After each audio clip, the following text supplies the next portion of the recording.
48-year-old Dee Dee Blanchard's body was found in her house late Sunday night. The sheriff isn't saying how she died, but has said her death was violent. I just went on blind faith that a mother knows best.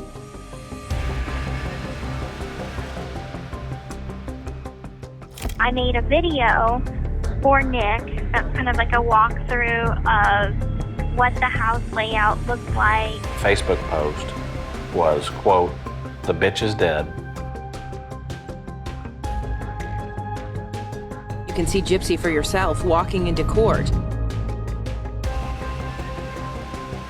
How do you plead to the Class A felony of murder in the second degree? Guilty.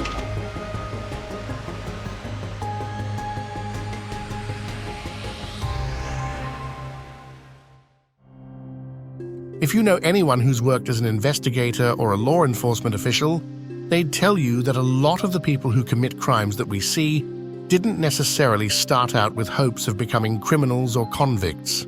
In more ways than one, there's a lot that our upbringings and our surroundings have had to do with the way we turned out to be. And for many people who end up in prison for even some of the most heinous crimes, life isn't necessarily black and white. The story of Gypsy Rose Blanchard is one such story. Sometimes many people who commit crimes do so because maybe they have no choice.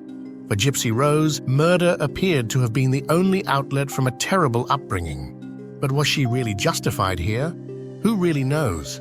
In this video, we'll dive into the story of Gypsy Rose Blanchard, as well as how her life was upended by the tragic murder of her own mother. Gypsy Rose Alcida Blanchard Anderson was born on July 27, 1991, in Golden Meadow, Louisiana. She was born to Rod Blanchard and Claudine Dee Dee Blanchard, and according to reports, the circumstances of her birth didn't leave much room for a happy family setting. You see, Rod and Dee Dee had been in an affair at the time of Gypsy Rose's birth. He was 17 and she was 24. And as you can imagine, these aren't necessarily the ages when most people think about having a child and settling down. Nevertheless, as Rod himself explained, he knew he had to marry Dee Dee. When she had a baby, She got pregnant, and being from the South, I guess, I was raised where, you got a girl pregnant and, you got married. There was no other question about what you did. just like that, Rod and Dee Dee were married. However, it didn't take long for Rod to become a bit wary of his wife. According to reports, Dee Dee had expressed a bit of an interest in witchcraft, and she generally behaved weirdly around everyone. She was kind of into some dark things. She started talking a little bit about witchcrafts and just different weird dark stuff like that. It was kind of weird. She had a pet tarantula. Interestingly, Rod wasn't the only one who felt that Dee Dee was taking a strange turn. Her own family believed that there was something up with her, with some of them even accusing her of starving her own mother to death. It appeared early on this was not necessarily the type of woman who should have been raising a baby girl. Nevertheless, Rod began to keep his distance from Dee Dee. All the while, she continued to consume herself with her daughter's life. From the get-go, Dee Dee was persistent in her claims that Gypsy Rose suffered from several illnesses, even though her claims weren't necessarily supported by doctors. Dee Dee claimed that her daughter suffered from sleep apnea, abnormalities with her chromosomes, and muscular dystrophy. What illnesses did your mom say that you had? Asthma, epilepsy, hearing impaired, vision impaired, fed with a feeding tube, paralyzed from the waist down, slow, so retardation, and among other things. I just can't remember them.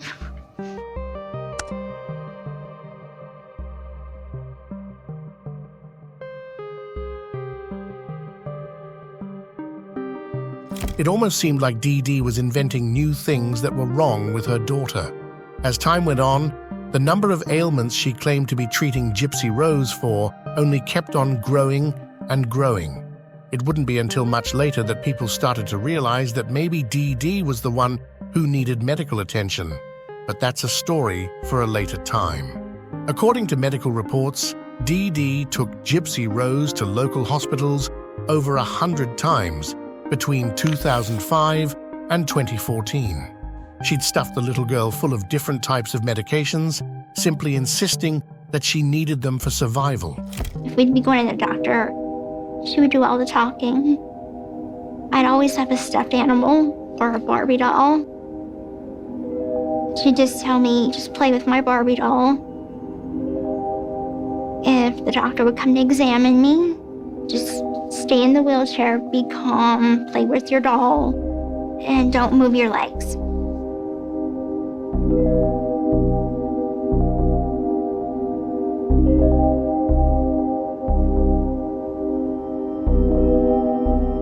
I was just as much in the dark as everybody else. The only thing I knew is that I could walk.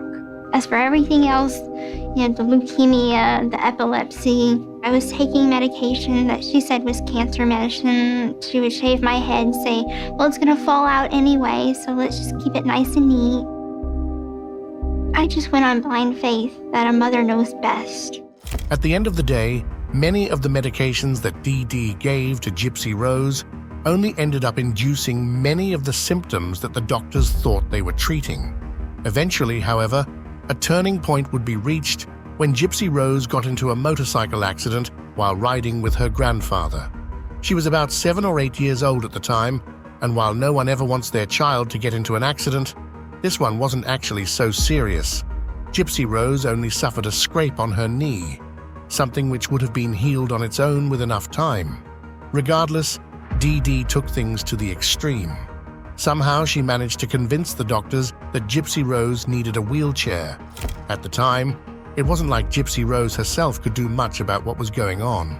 You've got to remember, this was a little girl who was raised all her life trusting and believing that her mother knew what was best for her.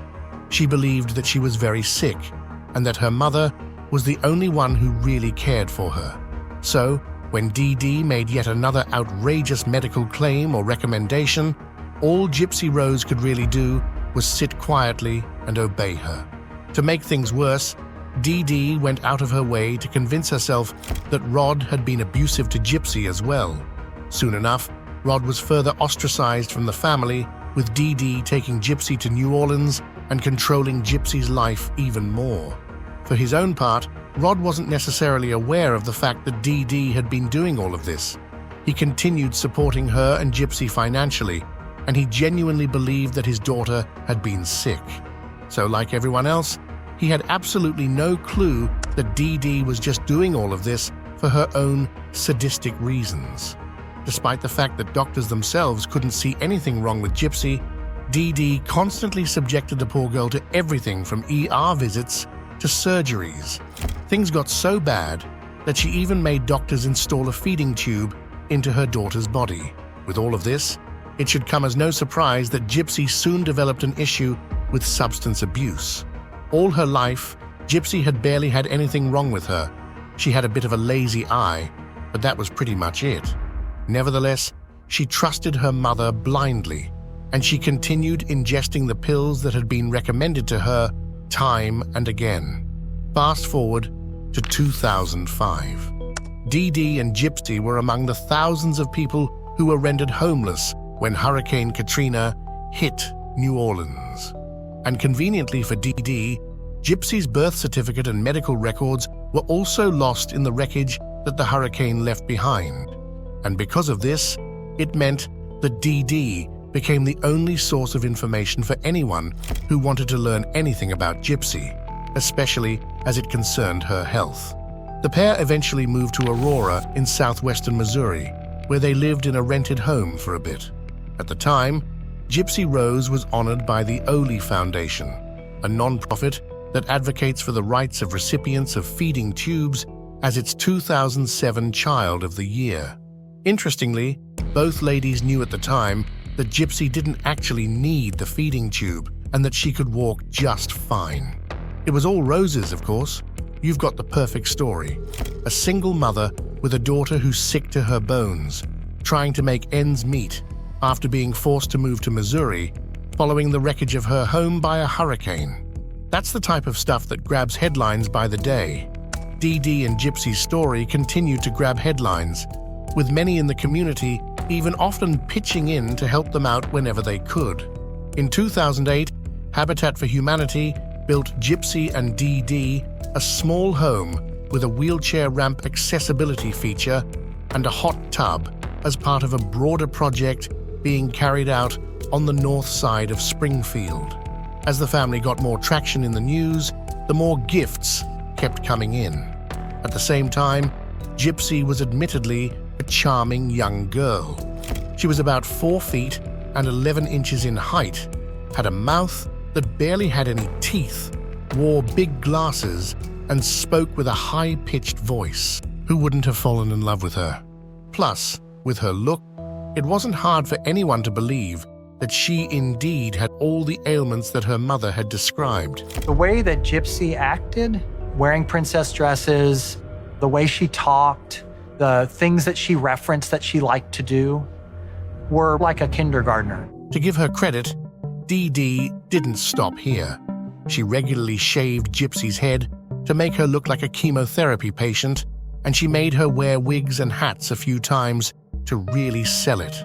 Sometimes, when they'd leave the house, Dee Dee would take an oxygen tank and feeding tube with them, so everyone really did believe that the poor little girl was sick.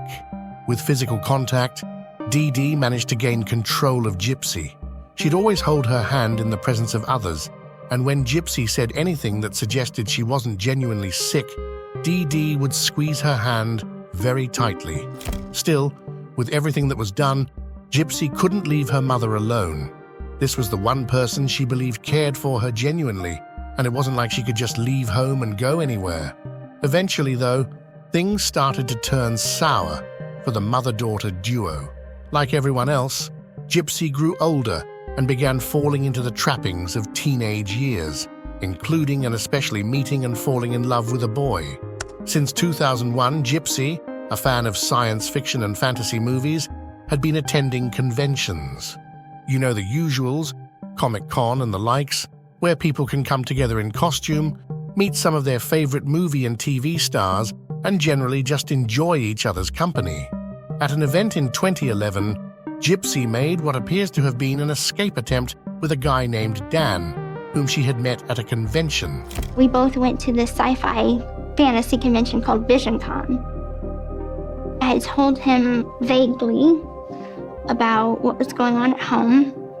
And he told me, you just pack your stuff and you can come live with me. Sadly, the escape attempt didn't work.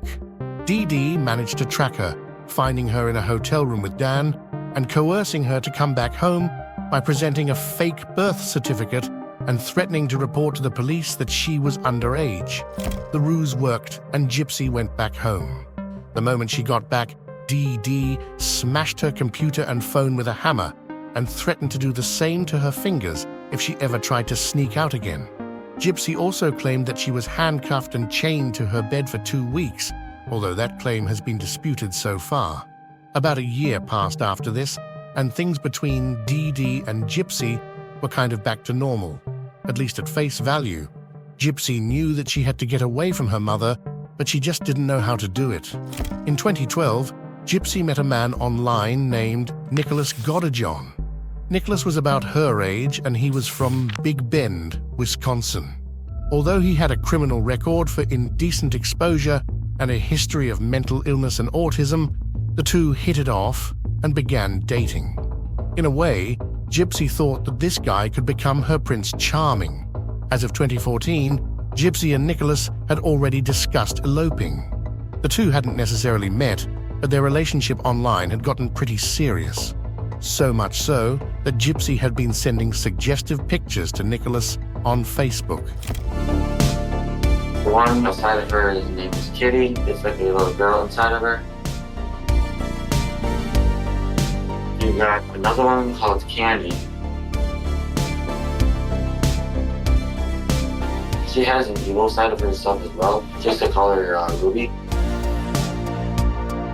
It was deaf, dumb, blind love. And sometimes it's a bit crazy love. One of the most interesting things about this case is that no matter how much control you have over an individual, you can't stop adolescent sexuality from blossoming. Her whole life, this had been a subject that was forbidden to her. And ultimately, that turned into a really destructive force. One of Nick's girlfriends had reached out to Gypsy to warn her about his mental illnesses, but this young lady was in love. There was no way any warning would be taken seriously. The next year, Gypsy paid for Nick to travel to Springfield. The plan was to pretend that she met him for the first time at a movie theater with her mother, then appear to strike up a relationship based on this chance encounter. But despite Nick claiming that they had sex in the bathroom, Dee Dee wasn't having any of this. She despised him. She was like, he's creepy, he's weird, he's coming to see a kid's movie alone by himself. And now looking back on it, yeah, it is weird. Gypsy and Nick continued their relationship online, and they got incredibly close. Along the line, Gypsy explained everything that had transpired with Dee Dee to Nick. And I'm not sure if it was the multiple personality disorder talking, but he agreed to kill Dee Dee if that was what it took to free his girlfriend from her. Gypsy was definitely into it.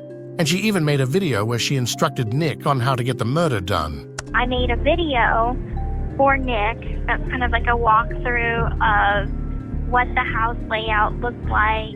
On June 10th, 2015, Nick returned to Springfield, arriving while Dee Dee and Gypsy were at a doctor's appointment. After they returned home and Dee Dee went to bed, Gypsy let Nick in the house and allegedly gave him duct tape, gloves, and a knife. Gypsy hid in the bathroom and covered her ears. Then Nick proceeded to stab Dee Dee 17 times in the back while she slept.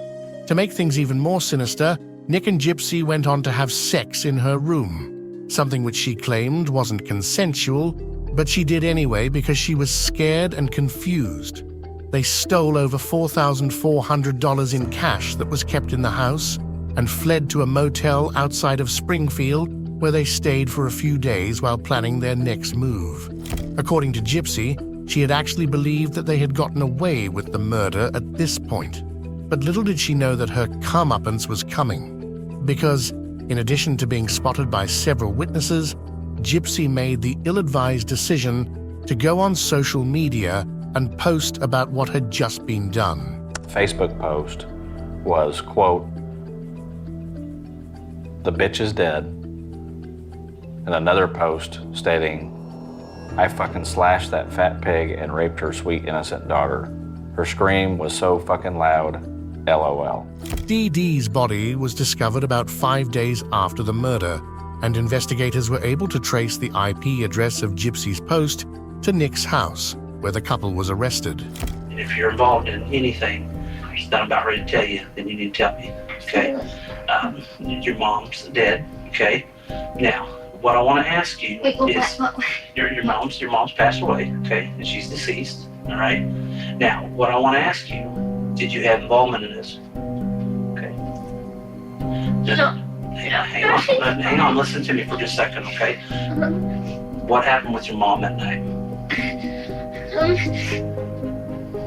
I don't know what happened with my mom. Okay, you just listen to me, okay, sweetheart? You know what happened to your mom, okay? And I know that you know. You think that it's me? Why would you think that it's me? I have always thought my mom and I are best friends. Listen to me. Please don't get yourself in this hole, and that's what you're doing. Eventually, Gypsy and Nick were charged with Dee Dee's murder, and to see them at trial was basically to watch the demolition of the public's initial perception about Gypsy. You can see Gypsy for yourself walking into court. It was like a chill went down your spine. There was a collective gasp or collective like, whoa! The trial for Gypsy and Nick was quite unconventional. Due to the circumstances, prosecutors chose to charge the two separately, and they refrained from choosing the death penalty. Eventually, Nick was sentenced to life in prison, while Gypsy received a 10-year sentence after a plea bargain. How did you plead to the Class A felony of murder in the second degree? Guilty. The court finds that there is a factual basis for a plea of guilty. Court accepts defendant's plea of guilty and finds defendant guilty thereof beyond a reasonable doubt. With her substance abuse disorder still an issue, Gypsy went from one prison to the other. However, she was able to settle in prison, and she served a commuted sentence that ended on December 28, 2023. While in prison, Gypsy got engaged to a man named Ken, whom she met via a pen pal program. The two dissolved their engagement, however, and she eventually got married to Louisiana teacher Ryan Anderson in July 2022. Following her release, she began giving interviews to different news outlets and television programs. She confirmed that she's even reconnected with her father, and she appears to be ready to move on with her life. At the end of the day, the case of Gypsy Rose Blanchard is one that shows that there's much more to most people than meets the eye. She might have chosen the wrong way to get out of an abusive relationship, but she appears to now be free, ready to face life again. As we unravel the mysteries of true crime, your support drives us forward. Remember to subscribe and hit the notification bell to stay with us as we delve into the darkest corners of true crime. Until next time, stay vigilant, stay curious, and keep chasing cases.